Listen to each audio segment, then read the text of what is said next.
SL9च्या सर्व प्रेक्षकांना नमस्कार. आपण बघतात सायगाव येथील बातमी.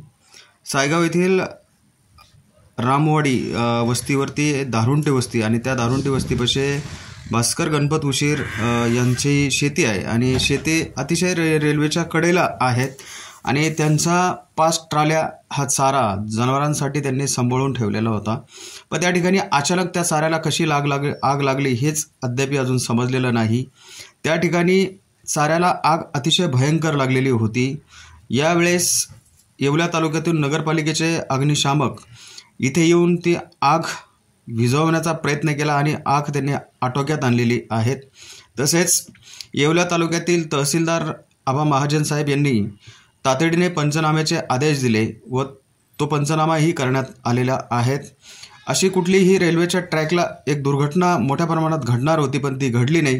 केवळ नगरपालिकेच्या अग्निशामक आणि अग्निशामकाचे कर्मचारी यांच्यामुळे ती दुर्घटना खऱ्या अर्थाने म्हणायला गेलं तर ती टळलेली आहेत.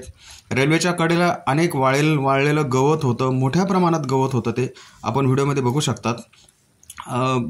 भास्कर गणपत उशीर यांना आता खऱ्या अर्थाने न्याय मिळाला पाहिजे. आज शेतकऱ्यांपुढं मोठं संकट दुष्काळाचं आहे आणि त्यात ह्या शेतकऱ्याकडं जनावरं असल्यामुळे याची चाऱ्याची मोठी पंचायत निर्माण झालेली आहे आणि यावरती शासनाने तातडीने लक्ष देऊन ह्या शेतकऱ्यांना न्याय दिला पाहिजे.